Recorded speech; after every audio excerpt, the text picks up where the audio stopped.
आज हमें इज़राइल के तेल अवीव याफो में, ठीक पुराना जोफा शहर में, जो आज जाफा कहलाता है, मैं आपको ये बताना चाहूंगा कि इसी जगह के वजह से आप प्रभु यीशु मसीह को जानने लगे हो।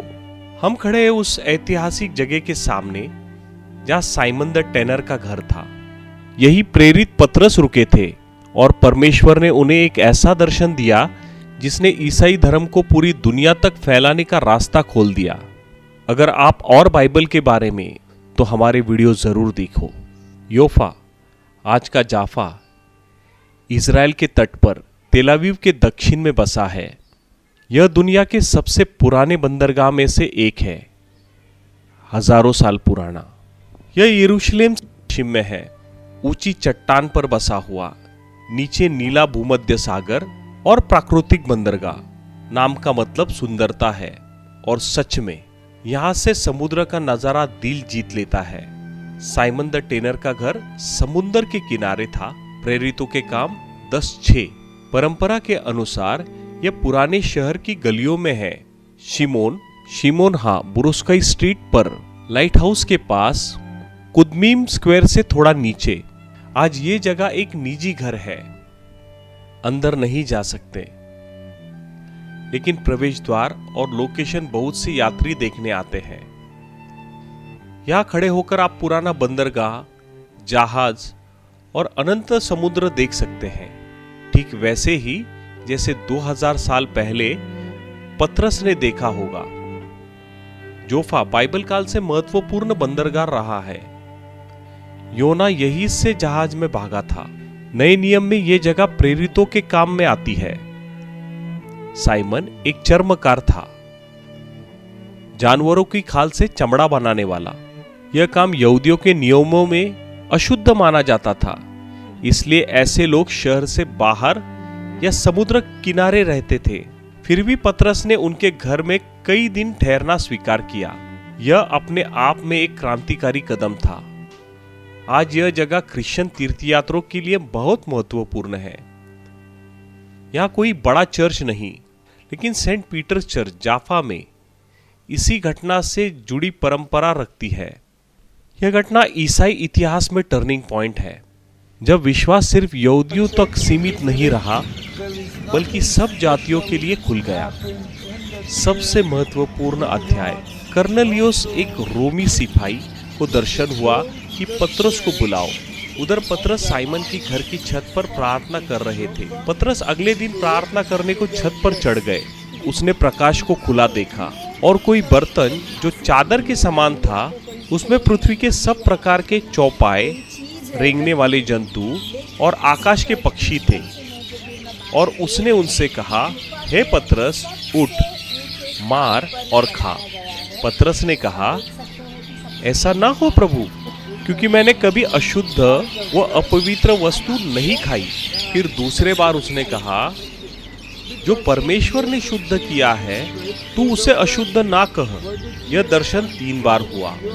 इसका मतलब परमेश्वर ने साफ कहा, अब कोई अशुद्ध नहीं, सब शुद्ध है। अन्य जाति भी परमेश्वर के परिवार में आ सकते हैं, जिसे जेंटाइल कहते हैं। फिर पतरस कर्नेलियुस के घर गए, कैसरिया, और वहां पवित्र आत्मा उतरा। जब पतरस ये बातें कह ही रहा था कि पवित्र आत्मा सब सुनने वालों पर उतर आया।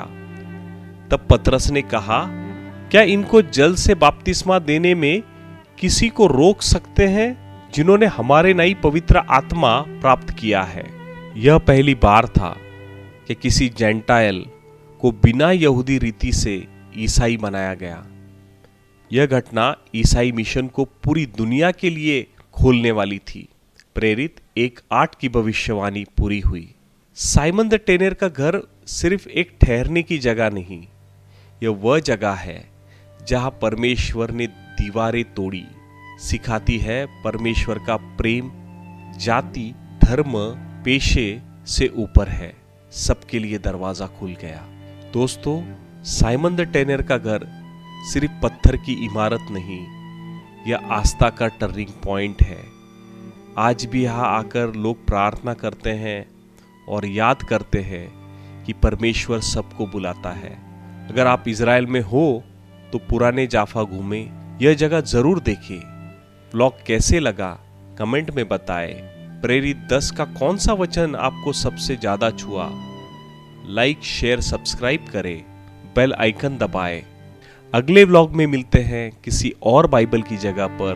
शालोम, जय मसीह की, जय मसीह की।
काय झालं?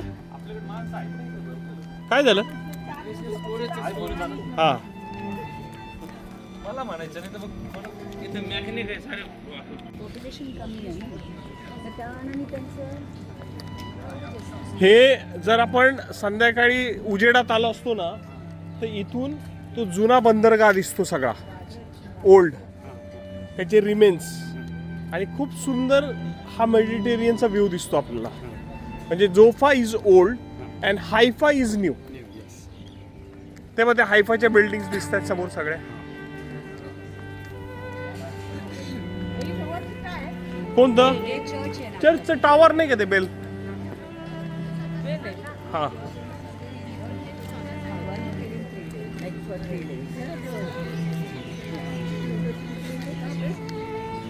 वहाँ से हम डायरेक्टली जाएंगे हम आपको अभिवचन के देश से फिर से गुलामगिरी में लेके जाने वाले हैं.